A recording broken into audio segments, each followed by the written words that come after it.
Hello dear students, कैसे हैं आप सब। आई होप आप सब बहुत अच्छे होंगे और आप लोगों की प्रिपरेशन बहुत शानदार चल रही होगी। आज के इस वीडियो में हम आपको BSc agriculture third semester examination 2022-23 fundamental of plant breeding का पेपर सॉल्व करवाएंगे। ये पेपर राजा महेंद्र प्रताप राज विश्वविद्यालय अलीगढ़ द्वारा कराया गया था 2023 में। अगर आप थर्ड सेमेस्टर की स्टूडेंट हैं तो आप लोगों के लिए मोस्ट इम्पॉर्टेंट वीडियो है। अगर आप किसी भी यूनिवर्सिटी में पढ़ रहे हैं जहाँ पे ऑब्जेक्टिव क्वेश्चंस आते हैं, उन सभी स्टूडेंट्स के लिए मोस्ट इम्पॉर्टेंट क्वेश्चंस हैं ये इस जो पेपर है। और आप लोगों की ये बहुत शानदार वीडियो होने वाला है, क्योंकि इसी पेपर से आपके काफ़ी क्वेश्चंस आपके आने वाले एग्ज़ाम में पूछे जाएंगे।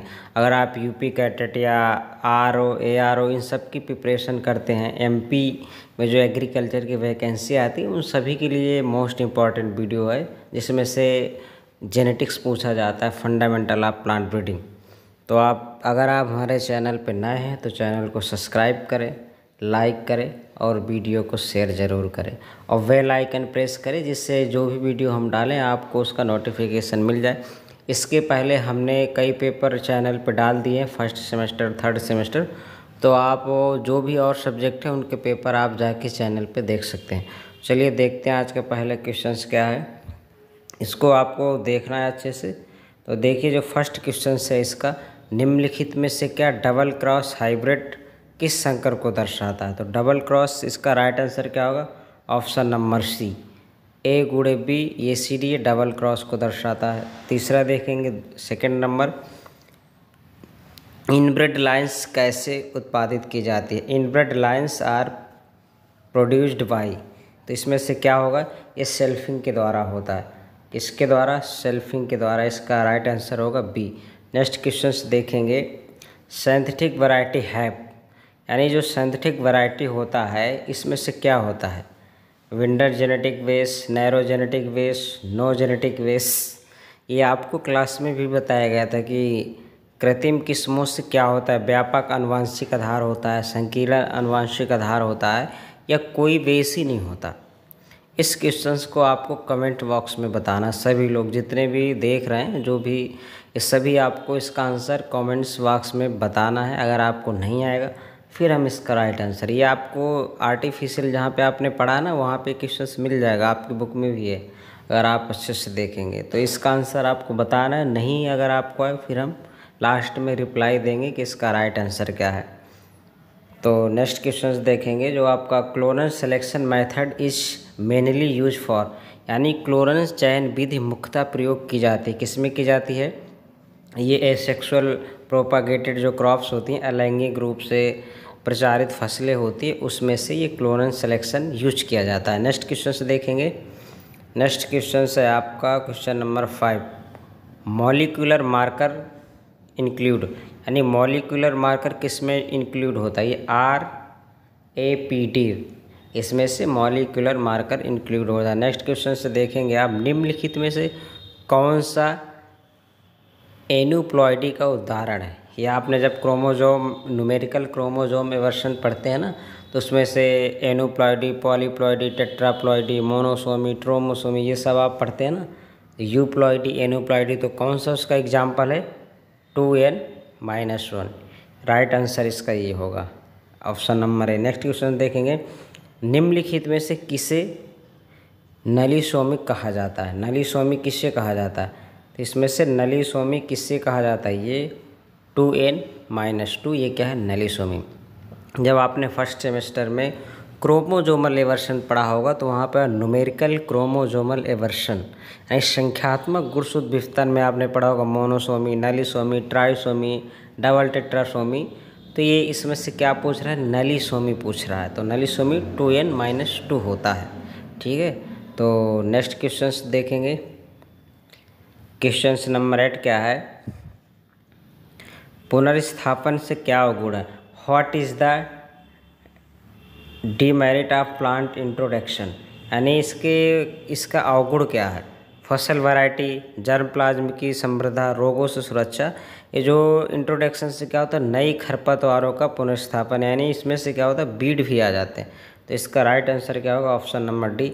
नेक्स्ट क्वेश्चन देखेंगे, मेंटेरन लाइन होती हैं, में से male fertile and restorer fertile line इनमें से कौन सी होती है? आप बताएंगे कि नरबंधता क्षम तथा प्रजनन क्षमता पुनर्स्थापित कर सकता है।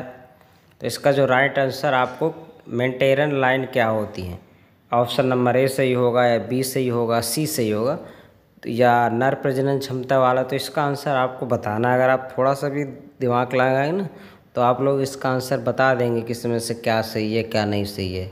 ठीक है, आप कोशिश करिए, आप बताएंगे। जब आप नहीं बताएंगे फिर हम आपको सारे जो क्वेश्चंस ये नहीं अगर आप बता पाते तो उन सभी का आंसर कमेंट्स बॉक्स में हम 100% रिप्लाई देंगे इसका। ठीक है, ये वैसे ज़्यादा टफ क्वेश्चंस नहीं है, ये आपको देख सकते हैं कि मेंटेन लाइन पूछ रहा है कि इसमें मेंटेन करने के लिए कौन सी लाइन होती है, ए लाइन बी लाइन ये वो। ठीक है, तो आप इसको आ सकता है क्वेश्चन। नेक्स्ट क्वेश्चन है sporophytic system of self incompatibility is widely present, यानी स्पोरोफाइटिक स्व अनिश्चितता व्यापक रूप से निम्न में से किस में मिलती है? किस में मिलती है? ब्रेसिका यानी ब्रेसिकेसी के ब्रेसिका में मिलती है। तो इसका राइट आंसर क्या होगा? Option number A. Next question से देखेंगे, क्वेश्चन नंबर 11, निम्न में से कौन सा हार्डी विनरवर्ग समीकरण को प्रदर्शित करता है? तो इसका जो राइट आंसर क्या होगा? Option number A is the right answer. Next question से आप देखेंगे कोशिका नरबंधता उन फसलों की उपयोगी है जिनमें आपको ये पढ़ाया गया है ना कि cytoplasmic male sterility use in crops where, यानी साइटोप्लाज्मिक मेल स्टेरिलिटी है किस क्रॉप्स में यूज किस लिए की जाती है? बीज अंतिम उत्पाद है या बीज अंतिम उत्पाद नहीं है या दोनों है, ये भी आपको पढ़ाया गया है। तो इसका भी आंसर आपको बताना है कि इसका राइट आंसर क्या है। ये बिल्कुल इजी क्वेश्चन है जो आपने साइटोप्लाज्मिक आपको मेल स्टेरिलिटी वाले में पढ़ाया गया ना, साइटोप्लाज्मिक, उसमें से आपके बुक में हर जगह ये भरा पड़ा है कि इसमें से क्या अंतिम उत्पाद मिलता है, या बीज ही अंतिम उत्पाद है या इसमें से दोनों है। तो अगर आप थोड़ा ये क्वेश्चन छुड़वाने का मतलब ये होता है कि जब आप इसको देखेंगे साइटोप्लाज्मिक के चैप्टर वाले को पढ़ेंगे तब आपको मिलेगा ये, थोड़ा आप मेहनत तो कर ही सकते हैं ना।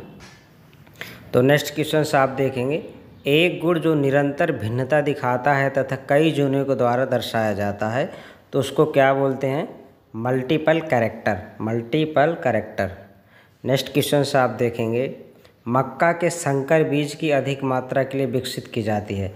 मेज hybrid have been developed from the higher amount, तो इसके लिए क्या, इसका राइट आंसर क्या होगा? लाइसिन।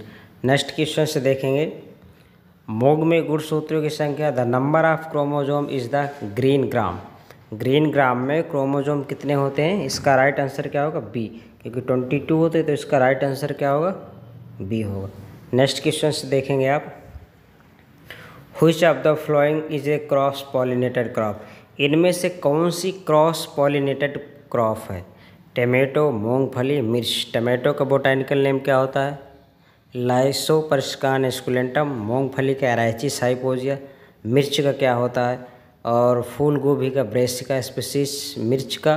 तो इन सभी का आपको बोटेनिकल नेम में भी पता होना चाहिए कि मिर्च का क्या होता है, टमाटर का क्या होता है, मिर्च का क्या होता है? कैप्सिकम एनुअम।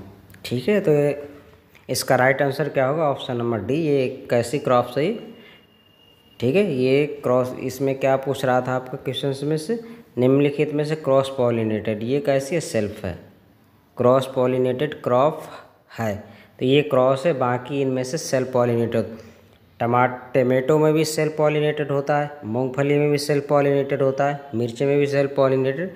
ये आपका राइट आंसर क्या होगा? Option number D, cauliflower. Next question देखेंगे IHR इज सिचुएटेड एट, यानी IIHR कहाँ उपस्थित है? ये कहाँ पे है? बेंगलुरु में है।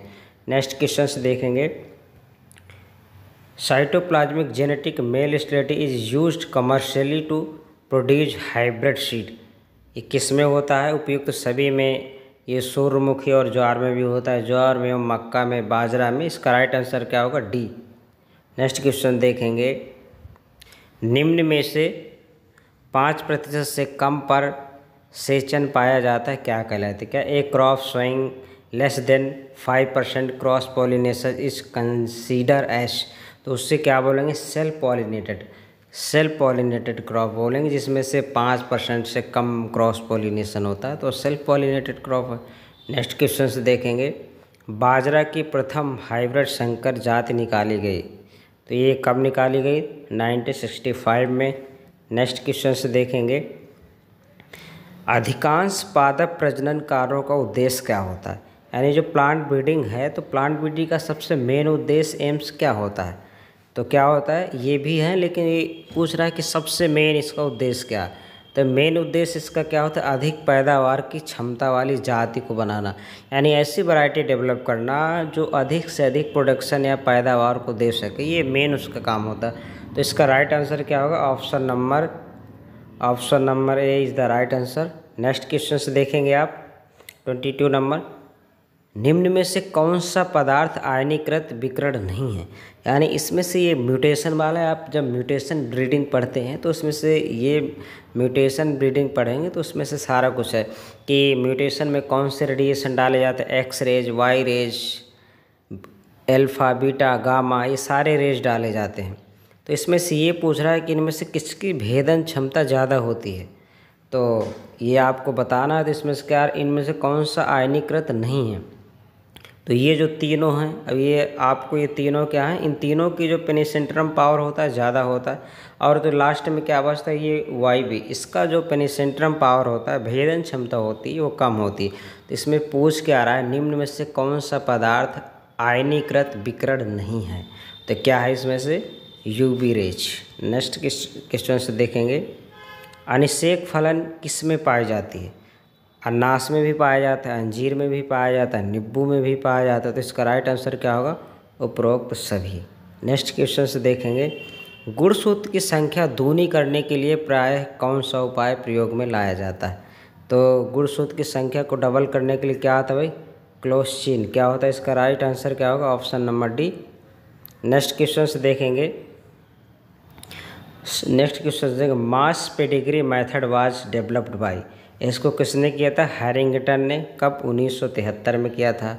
नेक्स्ट क्वेश्चन से देखेंगे, क्वेश्चन नंबर 26, क्लिस्टोगैमी परागण बढ़ाती है। क्लिस्टोगैमी जो होती है किस तरह के परागण को बढ़ाती है? Pollination, cross pollinated, self pollinated, geitonogamy को, या ऑल ऑफ एबव? तो इसका राइट आंसर क्या होगा? Option number D is the right answer. Next question देखेंगे, आलू का जर्म प्लाज कहाँ मिलता है?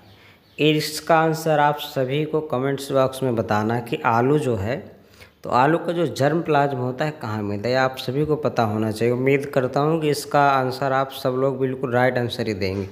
जो भी मैंने क्वेश्चंस इसमें छुड़वाए हैं 2-3, वो सभी इजी क्वेश्चंस हैं जिन्हें आप बिल्कुल ईजिली से इनका आंसर बता सकते हैं अगर आपने थोड़ा बहुत पढ़ाई की होगी। अब आप लोगों की एग्ज़ाम आने वाले हैं तो इतना तो आपने पढ़ा ही होगा। आलू का जर्म प्लाज्म कहाँ है? शिमला में, नैनीताल में, श्रीनगर में, पटना में। तो आप लोगों को इसका आंसर पता चल रहा होगा अगर आपने पढ़ा होगा, तो इसका आंसर आप लोगों को ज़रूर बताना, ठीक है। नेक्स्ट क्वेश्चन से देखेंगे, पौधों के उद्भव केंद्र की संकल्पना किसके द्वारा दी गई थी? तो किसके द्वारा दी गई थी? N.I. बेबिलो, ये साइंटिस्ट थे जिन्होंने दिया था। नेक्स्ट क्वेश्चन देखेंगे, भारतीय गन्ने का वानस्पतिक नाम क्या है? इसका जो बोटेनिकल नेम क्या होता है? Saccharum officinarum. Next question 30 number question, pure line theory was proceed by. Pure line जो थ्योरी है किसने दी थी? जॉनसन ने दिया था। D is the right answer. Next question, एक जंगली प्रजाति को मानव प्रबंधन में लाना क्या कहलाता है? The process of bring was wild species under human management is referred to as. तो ये भी आपको पता होना चाहिए कि एक जब जंगली स्पीसीज को कल्टीवेटेड स्पीसीज में लाते हैं तो उससे क्या कहते हैं? क्या लिखा? वाइल्ड स्पीसीज को ह्यूमन के उपयोगी के लिए लाने वाले स्पीसीज को हम क्या कहते हैं भाई? एक्लिमाइजेशन, एग्रोनॉमी, इंट्रोडक्शन या डोमेस्टिकेशन।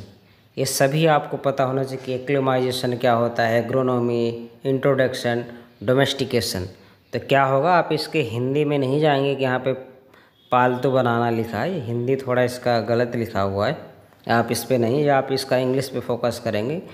तो इसका किसी भी वाइल्ड स्पीसीज को कल्टीवेटेड स्पीसीज में लाना क्या कहलाता है? डोमेस्टिकेशन। डी इसका क्या होगा? राइट आंसर होगा।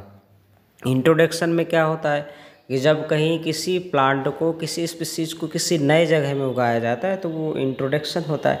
एक्लिमाइजेशन मतलब उस वहाँ के इन्वायरमेंट को अडेप्ट करना, वो एक्लिमाइजेशन होता है।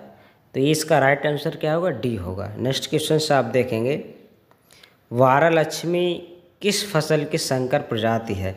Varalakshmi is a hybrid variety of, ये किसकी है? कॉटन के। कॉटन का बोटेनिकल नेम क्या होता है? Gossypium species. बैगन का क्या होता है? सोलेनम मिलोजिना। सरसों का क्या होता है? ब्रेस्का स्पीसीज। धान का क्या होता है? Oryza sativa. नेक्स्ट क्वेश्चन से आप देखेंगे, निम्न में से किस फसल में पुनरापरिपक्वता यानी प्रोटेंडरी पाई जाती है?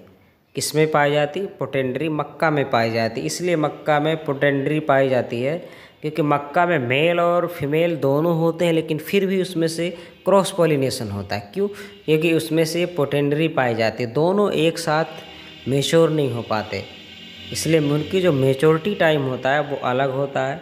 उस मेच्योरिटी टाइम को क्या कहते हैं? प्रोटेंडरी पाई जाती है। ठीक है। नेक्स्ट क्वेश्चन से आप देखेंगे, मक्का का उद्भव केंद्र क्या है? दक्षिण America. Option number C is the right answer. Next question, Narendra Rai विकसित की गई थी, किस द्वारा की गई थी? बल्क मेथड द्वारा की गई। नेक्स्ट क्वेश्चन देखेंगे, नेक्स्ट क्वेश्चन देखेंगे, फसल सुधार में प्रथम आवश्यकता होती है, यानी जब आप फसल सुधार करेंगे तो फर्स्ट आवश्यकता क्या होगी आपको? Genetic variation, sexual reproduction, easy pollination control या साइटोप्लाज्मिक मेल स्टेरिलिटी। किसी भी फसल को आप सुधार करने के लिए सबसे पहले उसमें से आपको क्या लाना पड़ेगा? वेरिएशन लाना पड़ेगा। जेनेटिक वेरिएशन में ही आप क्या करेंगे? चेंजमेंट कर सकते हैं। नेक्स्ट क्वेश्चन से देखेंगे, समान रोटी यानी जिस रोटी से गेहूं से आप चपाती बनाते हैं उसका बोटेनिकल नेम क्या है? ट्रिटिकम एस्टिवम है। लेकिन किस तरह की क्रॉप है? टेट्राप्लॉइड है, हेक्साप्लॉइड है, डिप्लॉइड है? तो ये कैसी है? हेक्साप्लॉइड है, क्योंकि इसमें से आपका ए बी और ये डी पाए जाते हैं। तो ये कैसी है? हेक्साप्लॉइड क्रॉप्स है। नेक्स्ट इसका बोटेनिकल नेम क्या होता है? Triticum aestivum. नेक्स्ट क्वेश्चन देखेंगे 38 नंबर का है, triticale is developed by crossing the wheat, यानी इसको किससे डेवलप किया गया? तो ऑप्शन नंबर इसका जो सी है राइज द राइट आंसर। थोड़ा क्वेश्चन से दिख नहीं रहा, इंग्लिश में दिख रहा है तो आप देख लेंगे, इसका राइट आंसर क्या? सी होगा। नेक्स्ट क्वेश्चन देखें, गोल्डन राइस में होता है, जो गोल्डन राइस है, सुनहरा धान है, उसमें से क्या होता है? Vitamin A. क्योंकि गोल्डन राइस में क्या होता है? बीटा कैरोटीन होता है। क्या होता है? Beta carotene. अब बीटा कैरोटीन क्या करता है? विटामिन ए का फॉर्मेशन करता है। क्या करता है? विटामिन ए का फॉर्मेशन करता है। तो इसका right answer B is the right answer. Next question से देखेंगे, प्रसिद्ध फसल बीटी कॉटन में बीटी है, तो बीटी कॉटन में कौन सा पैथोलॉजी क्या डाला गया? तो बैसिलस थ्यूरिनजियोनेसिस, यानी इसमें से जो आप बीटी कॉटन का नाम सुने होंगे तो जिसमें से डाला गया था, क्या डाला गया था? Bacillus thuringiensis. D is the right answer. Next question, ट्रांसजीनी पौधे वह होते हैं जिसकी, इसका राइट आंसर क्या होगा? All of above is the right answer. इसका राइट आंसर ये होगा, उपरोक्त सभी। नेक्स्ट क्वेश्चन से देखेंगे, प्रथम ट्रांसजीनी पौधे जिसे व्यावसायिक रूप में प्रयोग किया गया था वो क्या है? टोबैको। क्या है? टोबैको। टोबैको का बोटानिकल नेम क्या होता है? Nicotiana species. टमाटो का आपको पता है लाइकोपर्सिकान एस्कुलेंटम, और चावल का ओराइजा सेटाइवा, कपास का गोसिपियम स्पीसीज। जब भी आपको ऐसे फसल मिले आप उनका बोटानिकल नेम ज़रूर रिवाइज करें। अगर आप बार बार रिवाइज करेंगे तो बोटानिकल नेम आपको याद हो जाएंगे इसलिए। अगर एक बार याद हो गए फिर आपको भूलेंगे नहीं। नेक्स्ट क्वेश्चन, ब्रीडिंग का सबसे पुराना तरीका क्या है? यानी जो ब्रीडिंग है, ब्रीडिंग मेथड क्या है? Which the oldest breeding method? Hybridization है या सिलेक्शन है, म्यूटेशन ब्रीडिंग है, इंट्रोडक्शन है? तो इसका राइट आंसर क्या होगा? सिलेक्शन, यानी वर्ड इसका ब्रीडिंग का सबसे ओल्डेस्ट मेथड है। नेक्स्ट क्वेश्चंस, भारत में हरित क्रांति के जनक, देखो यहाँ पे क्या पूछ रहा है? The father of green revolution in India, India की बात हो रही है ना, तो यहाँ पे क्या होगा? Professor MS Swaminathan. आप लोग क्या गलत करते हैं? अगर वो ये भी पूछता है कि फादर ऑफ ग्रीन रेवोल्यूशन, तब भी आप प्रोफेसर एमएस स्वामीनाथन लगाते हैं। अगर आपसे ये एग्ज़ाम में पूछा जाए कि father of green revolution, India का वहाँ बिल्कुल जिक्र नहीं हो, तो उसके कौन है? वर्जियन कुरियन, ये ऑप्शन नंबर बी होगा। लेकिन यहाँ पे father of green revolution in India, तो इसका राइट आंसर क्या होगा? Professor MS Swaminathan. ठीक है। और वर्ल्ड लेवल में कौन है? वर्जियन कुरियन। ठीक है। इसका अभी आप बताओ, वर्जिन कुरियन होगा कि नॉर्मन ई बोरलॉग होगा? सॉरी, इसका ये बी नहीं होगा। अगर वर्ल्ड की बात की जाए तो नॉर्मन ई बोरलॉग होगा।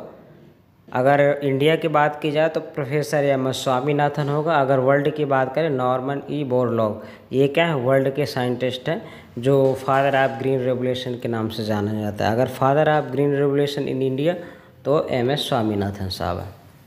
ठीक है। नेक्स्ट क्वेश्चन आप देखेंगे, निम्नलिखित में से कौन सा जीनिक अभियांत्रिक से संबंधित है? क्या which is the following is related is genetic engineering? तो इसमें से क्या? Heterosis, A option is the right answer. Next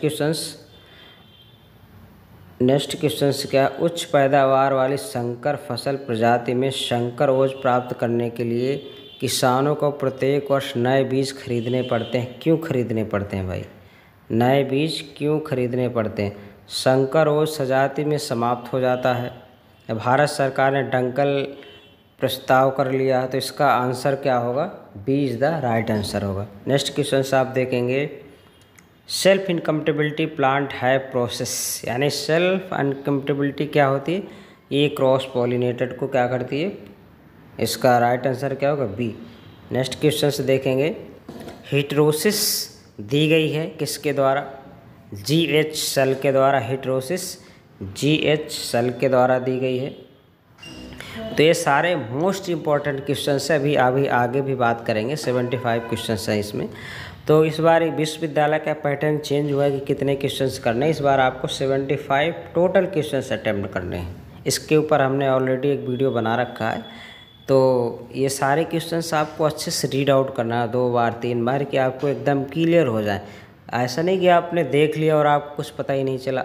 आपको ठीक से पढ़ना है कि क्वेश्चंस आपके माइंड पर सेट हो जाए, कि आप जब भी एग्ज़ाम में ये 2024 में जो प्लांट ब्रीडिंग का हो, अगर आपके सामने क्वेश्चंस आ जाए तो आप उसका राइट आंसर कर पाएँ। तो यहाँ पे जो अभी ग्रीन रेवोल्यूशन वाला आया था, तो हमने उसको ऑप्शन ठीक से देख नहीं पाए थे। तो उसमें से जो वर्ल्ड के हैं तो नॉर्मन ई बोरलॉग हैं। ठीक है। अगर फादर ऑफ ग्रीन रेवोल्यूशन पूछा जाता है तो कौन है? Norman E Borlaug. अगर ये बात पूछी जाए father of green revolution in India, Bharat में हरित क्रांति के जनक कौन है? तो वो प्रोफेसर एमएस स्वामीनाथन, जो कुछ ही दिन पहले अभी उनका देहांत हुआ था। उनको अन्नदाता के नाम से भी जाना जाता था। नेक्स्ट क्वेश्चन आप देखेंगे, हरित क्रांति के जनक। देखो ये क्वेश्चन चलो आ ही गया। हरित क्रांति के जनक, देखो यहाँ पे क्या लिख रहा है? Father of green revolution in, यहाँ पे ग्रीन रेवोल्यूशन पूछ रहा है, कहीं पे आपने इंडिया का नाम नहीं है। देख रहे हैं ना? हरित क्रांति के जनक। अगर ये पूछ ले कि हरित क्रांति के जनक कौन है, तो कौन होंगे भाई? Norman E Borlaug. अगर ये पूछ ले कि ग्रीन रेवोल्यूशन इन इंडिया, तो प्रोफेसर एमएस स्वामीनाथन, जो पहले क्वेश्चन में भी पूछा था। तो आप आशा करता हूँ कि आपका जो कन्फ्यूजन है वो एकदम क्लियर हो गया होगा। ठीक है। नेक्स्ट क्वेश्चन देखेंगे, पादप प्रजनन का उद्देश्य उत्पन्न करना है। Aims of plant breeding are to produce, क्या इसका उद्देश्य क्या है? रोग मुक्त किस्में, disease free varieties, high yield varieties, early maturity variety. तो ये प्लांट ब्रीडिंग का उद्देश्य है कि सारे गुण होने चाहिए, क्वालिटी होनी चाहिए, क्वालिटीज़। तो इसका D is the right answer. Next question आप देखेंगे, पौधे का वह भाग जिसका उपयोग प्रवर्धन के लिए किया जाता है। तो इसका डी, ये सारे किए जाते हैं, तो इसका D is the right answer. Next question से देखेंगे, समसूत्री विभाजन होता है, यानी क्या पूछ रहा है? माइटोटिक, यानी ये माइटोसिस पूछ रहा है। ठीक है। Mitosis division take place in, mitosis division किस में होता है? सोमैटिक से, वेजिटेटिव सेल में होता है, या जनन ग्रंथियों में होता है, जनन ऊतकों में होता है, अगुणित कोशिकाओं में होता है। तो ये आपको बड़े अच्छे से हमने बताया कि माइटोसिस डिवीज़न कहाँ पे होता है, मियोसिस डिवीज़न कहाँ पे होता है। ठीक है, तो मियोसिस आपको पता है कि जो माइटोसिस डिवीज़न होता है प्लांट के या ह्यूमंस के कहाँ पे होता है, वो सोमैटिक सेल में होता है। किस में होता है? सोमैटिक सेल में होता है। और जो मियोसिस डिवीज़न होता है अर्धसूत्री विभाजन, वो कहाँ पे होता है? रिप्रोडक्टिव सेल में। अगर प्लांट की बात करें तो प्लांट के फ्लावर में होगा, क्योंकि फ्लावर में रिप्रोडक्टिव सेल पाए जाते हैं। तो ये आपको क्लियर होना चाहिए ना। तो इसका राइट आंसर क्या होगा? कायिक कोशिका जो आपको दिया है ना, वेजिटेटिव सेल में होता है। नेक्स्ट क्वेश्चन से देखेंगे, किसी फसल में उपस्थित विविधता में से अच्छी तथा उत्कृष्ट गुणों वाली लाइनों को छांटकर अलग करना क्या कहलाता है? क्या कहलाता है? इसको अगर आप छांट के अलग करेंगे तो वेरिएशन कहेंगे, डोमेस्टिकेशन कहेंगे, या एवोल्यूशन कहेंगे, या सिलेक्शन कहेंगे। तो इसका राइट आंसर क्या होगा? डी। नेक्स्ट क्वेश्चन से देखेंगे, निम्न में से क्या प्योर लाइन ब्रीड की विशेषता है? क्या है इसकी विशेषता? होमोजाइगोसिटी। इसकी विशेषता क्या? समयुग्मता। नेक्स्ट क्वेश्चन से देखेंगे, किसी पादप जाति का किस्म को उस स्थान पर जहाँ पर वह पहले ना उगाया जाता हो ले जाकर उगाने को क्या कहते हैं? आप समझ रहे क्या करें? कोई प्लांट है जिसके लिए एक नई जगह हो, वहाँ पे उसको उगाएंगे तो उसको क्या बोलेंगे भाई? वो उसके लिए क्या होगा? इंट्रोडक्शन। ये पहले भी क्वेश्चन आ चुका है। तो इसका राइट आंसर क्या होगा? Option number A is the right answer. Next question से देखेंगे, टी प्लाज्मिड उपस्थित होता है। टी प्लाज्मिड किस में उपस्थित हो? एग्रोबैक्टीरियम में टी प्लाज्मिड प्रेजेंट होता है। नेक्स्ट क्वेश्चन से देखेंगे, the place of origin of rice, यानी चावल का उद्गम स्थान माना जाता है। क्या माना जाता है? Indo Burma. नेक्स्ट क्वेश्चन से देखेंगे, फसलों के जीन प्रारूप में मानव के लिए उपयोगी परिवर्तन की क्रिया को क्या कहते हैं? ये क्या प्लांट ब्रीडिंग की डिफिनेशन ही लिखी है कि जब प्लांट ब्रीडिंग में तो यही तो करते हैं ना कि जीनोटाइप को मानव के लिए उपयोगी बनाना इज़ द प्लांट ब्रीडिंग। तो इसका राइट आंसर क्या होगा? Plant breeding. A is the plant breeding इसका क्या है? राइट आंसर है।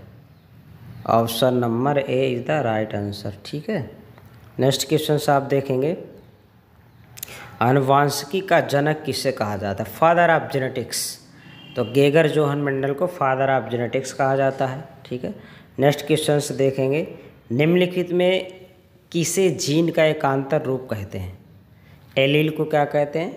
एकांतर रूप। B is the right answer. Next question से देखेंगे, एक जीव जो अलैंगिक रूप से उत्पादित होता है तथा अपने पेरेंट के गुणों को धारण करता है, क्या कहा जाता है उसको? क्लोन। कौन सा होता है वो? क्लोन। नेक्स्ट क्वेश्चन से देखेंगे, ए इज द इसका राइट आंसर क्या होगा? Option number A. Next question से, आवृत बीजी पौधों में बिना निषेचन के बीज बनने की प्रक्रिया को क्या कहते हैं? यानी जहाँ पे बिना बीज के सीड बन जाता है उससे क्या कहते हैं? एपोमिक्सिस। नेक्स्ट क्वेश्चन, ये आप अच्छे से पढ़ना, ये बार बार एग्जाम में रिपीट होने वाले क्वेश्चन हैं, जो आपके एग्ज़ाम में हर बार ऐसे क्वेश्चन पूछता है एग्जामिनर। तो आप इन क्वेश्चंस को बड़े अच्छे से पढ़िएगा और 2 बार 3 बार इन क्वेश्चंस को देखिए कि आपको एकदम क्लियर हो जाए, और जब आने वाला एग्ज़ाम हो तो उसमें से आप अच्छे से सही से कर पाए। नेक्स्ट क्वेश्चन देखेंगे, फसलों में लगातार स्वपरागण से होता है। क्या होता है? फसलों में लगातार स्वपरागण हो सकता है। किस में हो सकता है? जो कमज़ोर वंशज वाली होती हैं उन्हीं में हो सकता है। नेक्स्ट क्वेश्चन, F1 पीढ़ी अप्रबल पेरेंट के बीच क्रॉस को क्या कहते हैं? उसको बायक्रॉस। क्या कहते हैं उसको? बायक्रॉस कहते हैं। नेक्स्ट क्वेश्चन देखेंगे, निम्न में से क्या मेंडल के नियम का अपवाद है? यानी मेंडल के नियम का अपवाद क्या है? लिंकेज। मेंडल के नियम का अपवाद क्या था? लिंकेज था। लिंकेज में क्या होता है? लिंकेज में जैसे मान लीजिए ये आपका क्रोमोजोम है, एक क्रोमोजोम ये है, तो यहाँ पे ए जीन है और इसमें बी जीन है। अगर ए जीन इसमें बी जीन इसमें है तो ये तो मेंडल के जो इंडिपेंडेंट असॉर्टमेंट है उसका फॉलो कर रहा है। यानी मेंडल का इंडिपेंडेंट असॉर्टमेंट का नियम क्या कहते हैं? जब 2 या 2 से अधिक डिफरेंट कैरेक्टर वाले प्लांट के बीच क्रॉस करवाया जाता है तो इन लक्षणों की वंशागति स्वतंत्र रूप से होती है, अर्थात एक लक्षण की वंशागति दूसरे लक्षण को प्रभावित नहीं करती। तो ये नहीं करेगा। लेकिन अब मान लीजिए ए क्रोमोजोम इसमें है, बी भी इसमें है, तो लिंकेज में ये होता है, अगर ये क्रोमोजोम जाएंगे तो दोनों एक साथ जाएंगे, अगर नहीं जाएंगे तो दोनों एक साथ नहीं जाएंगे। तो ये क्या हो गया, मेंडल के नियम का ही अपवाद है। तो क्या है, लिंकेज। लिंकेज को किसने देखा था, टी.एच. मॉर्गन साहब ने देखा था, इन्होंने टर्म दिया था। और सबसे पहले लिंकेज किसने देखा, बेटसन एंड पुनीट ने उसके बारे में स्टडी किया, लेकिन टर्म किसने दिया, टी.एच. मॉर्गन साहब ने। तो नेक्स्ट क्वेश्चन देखेंगे, एक जीन एक से अधिक लक्षणों को प्रभावित करना क्या कहलाता है, क्या कहलाता है, प्लीयोट्रॉपी। ये इसका क्या आंसर होगा, B is the right answer. Next question से देखेंगे, एक संकर होता है, a hybrid is homozygous heterozygous. तो ये आपको बताना है कि जो एक हाइब्रिड सीड होता है, जब आप इसका हाइब्रिडाइजेशन करवाते हैं किसी दो डिफरेंट कैरेक्टर वाले प्लांट के बीच, जो F1 जनरेशन होती है उसे हम क्या बोलते हैं, हाइब्रिड सीड कहते हैं। तो इसमें क्या पूछ रहा है, एक हाइब्रिड होता है, होमोजाइगस होता है, हेटेरोजाइगस होता है, या होमोजाइगस हेटेरोजाइगस होता है। तो ये क्वेश्चन, इसका आंसर आपको कमेंट्स बॉक्स में बताना है कि इसका जो राइट आंसर होगा क्या होगा, होमोजाइगस होगा, हेटेरोजाइगस होगा। इतना हमने आपको हिंट दे दिया कि हाइब्रिडाइजेशन में क्या करते, दो डिफरेंट वैरायटियों का क्रॉस करवाते, जो F1 जनरेशन होता है उसे हम हाइब्रिड कहते हैं, F1 जनरेशन को। तो इसमें से क्या पूछ रहा है, बिल्कुल इजी क्वेश्चन है, आप इसको बताएंगे कमेंट्स बॉक्स में। अगर आपको नहीं आएगा तो फिर हम बताएंगे। कोशिश आपको ये करनी है कि आप इसका राइट आंसर ही बताएं, ये इतना टफ क्वेश्चन से नहीं है। नेक्स्ट क्वेश्चन आप देखेंगे, कोशिका चक्र के किस फेज में डीएनए का संश्लेषण होता है, वो किस में होता है, एस फेज में होता है। नेक्स्ट क्वेश्चन से देखेंगे, हेटेरोस्ट्राइली सहायता करते किस में, पर परागण में, क्रॉस पॉलिनेशन में क्या करता है, हेल्प करता है। नेक्स्ट क्वेश्चंस, निम्न में से क्या एक संकर संकरण के फिनोटाइप अनुपात को दर्शाता है, 3:1। इसका D is the right answer. Next question number 71, ये कहाँ पे स्थित है भाई, CIMMYT कहाँ स्थित है, मैक्सो में, B is the right answer. Next questions, निम्न में से कौन सा कारक हार्डी-विनबर्ग नियम को प्रभावित नहीं करता, तो क्या है इसका, जेनेटिक ड्रॉप यानी आनुवांशिक गिरावट। नेक्स्ट क्वेश्चंस क्या है, एमेस्कुलेशन। देखिए एमेस्कुलेशन क्या पूछ रहा है, रिमूवल ऑफ, यानी क्या पूछ रहा है इसमें, रिमूव क्या करेंगे इम्यून, इसमें से क्या पूछ रहा है आपका, जो आप एमेस्कुलेशन समझ रहे हैं ना, एमेस्कुलेशन में क्या करते हैं, एमेस्कुलेशन में किसी भी प्लांट के मेल पार्ट को डिस्ट्रॉय कर देना है, मेल पार्ट को निकाल देना, वो एमेस्कुलेशन कहलाता है। तो इसमें पूछ रहा है कि एमेस्कुलेशन में पॉलिन ग्रेन को कब निकालेंगे, मेच्योरिटी के पहले निकालेंगे या मेच्योरिटी के बाद निकालेंगे। समझ रहे हैं आप क्या कह रहा है कि पॉलिन ग्रेन कब निकालना है, जब उसका जो पॉलिन ग्रेन मेच्योर होता है या इनमेच्योर होता है। अपरिपक्व परागकोश का निष्कासन करना या परिपक्व परागकोश का निष्कासन करना, नहीं रिमूव। तो इसका जो राइट आंसर कौन सा होगा, ये ए नंबर सही होगा या बी नंबर, इसका राइट आंसर क्या होगा, ऑप्शन नंबर बी। बताएंगे आप, बी सही होगा, ए सही होगा, इसका राइट आंसर क्या होगा भाई, राइट आंसर इसका ए होगा। आप परिपक्व परागकोश को निकालेंगे, ठीक है। अगर वो परिपक्व हो जाएगा फिर तो पॉलिनेशन कर ही लेगा, नहीं कर लेगा। अगर वो परिपक्व अगर हो जाता है इसका पॉलिन ग्रेन, तो वो क्या कर लेता है, उस एमेस्कुलेशन का वो हो ही जाएगा उसमें पॉलिनेट। लेकिन इसमें से स्टिग्मा हर कंडीशन में मेच्योर ही होनी चाहिए, ठीक है। तो इसका राइट आंसर क्या होगा, ए, ठीक है, ए इज द इसका राइट आंसर। नेक्स्ट क्वेश्चन देखेंगे, हेटेरोसिस क्या है, हेटेरोसिस क्या है, इसका राइट आंसर क्या होगा, बी।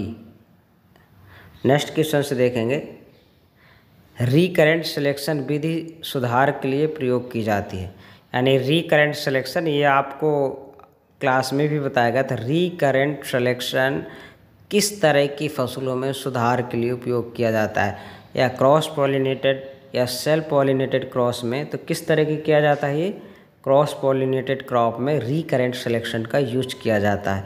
ये आपके आज के पेपर का सबसे लास्ट क्वेश्चन था।